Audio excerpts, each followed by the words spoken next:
Good evening. Although I have given many lectures about 9/11, I had, prior to this one, never devoted an entire lecture to simply summarizing what I take to be the strongest evidence against the official account of 9/11. French author Thierry Masson observed in 2002, the American government consecrated its version of the events. From then on, any questioning of the official truth would be seen as sacrilege. That attitude has remained dominant in the public sphere until this day. When people raise questions about this story, they are either ignored, ridiculed as conspiracy theorists, or, as Charlie Sheen has recently learned, personally attacked. When anyone asks what right the administration has to invade and occupy other countries, to imprison people indefinitely without due process, or even to ignore various laws, the answer is always the same. The U.S. government has also sometimes organized false flag terrorist attacks, killing innocent civilians, then blaming the attacks on an enemy country or group, often by planting evidence. If it be thought that the U.S. military would not orchestrate such attacks against American citizens, one needs only to read the plans known as Operation Northwoods, which the Joint Chiefs of Staff worked up in 1962. This plan contained various pretexts which would provide justification for U.S. military intervention in Cuba. Some of them would have involved killing Americans. For example, we could blow up a U.S. ship in Guantanamo Bay and blame Cuba.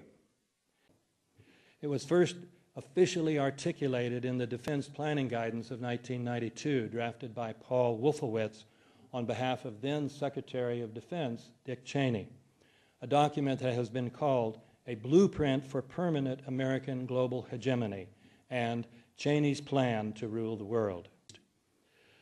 And the Bush administration came to power with plans already made to attack Afghanistan and Iraq.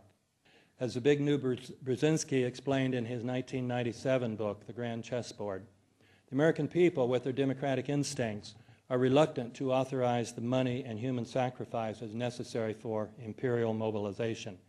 And this refusal limits America's capacity for military intimidation.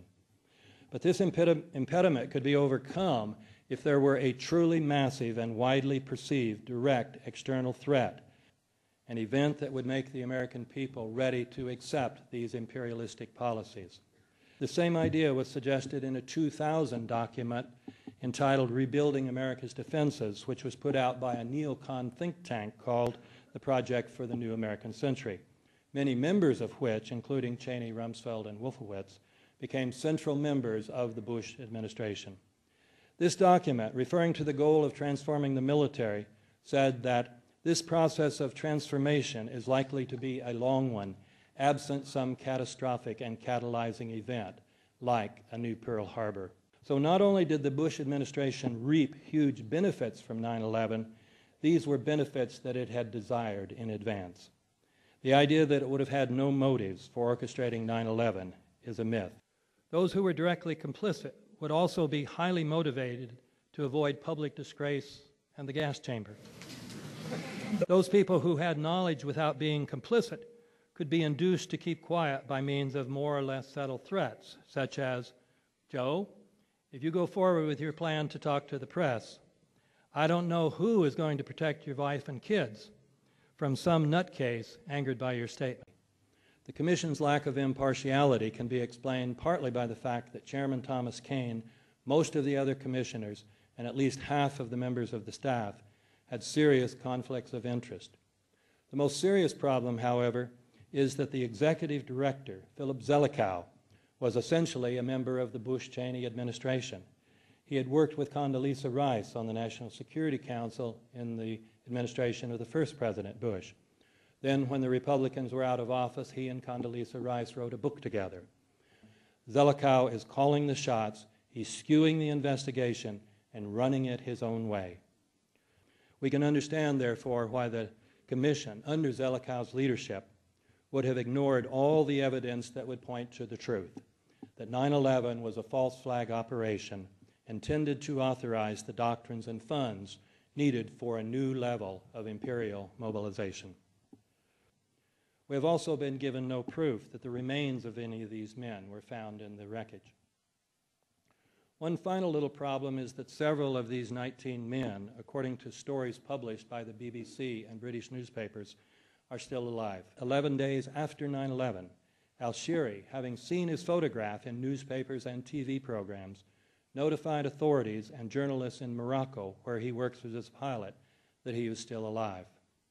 And although the Taliban said that it would hand bin Laden over if the United States presented evidence of his involvement in 9/11, Bush refused. I don't know where bin Laden is. I really don't care. It's not our priority. Sometimes the truth slips out. One type of evidence involves an extraordinarily high volume of put options purchased in the 3 days prior to 9/11. To buy put options for a particular company is to bet that its stock price will go down. These extraordinary purchases included two and only two airlines, United and American, the two airlines used in the attacks. They also included Morgan Stanley Dean Witter, which occupied 22 stories of the World Trade Center. The price of these shares did, of course, plummet after 9/11, resulting in enormous profits for the purchasers.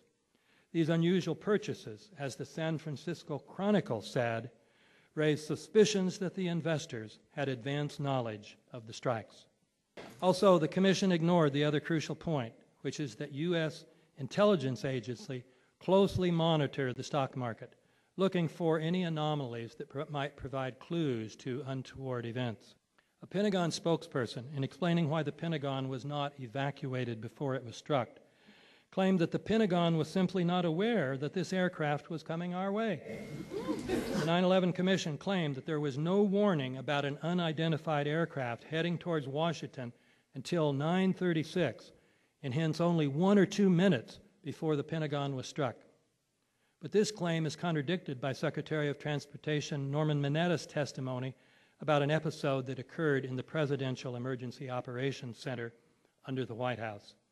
In open testimony to the 9/11 Commission itself, Mineta said, During the time that the airplane coming in to the Pentagon, there was a young man who would come in and say to the Vice President, the plane is 50 miles out, the plane is 30 miles out.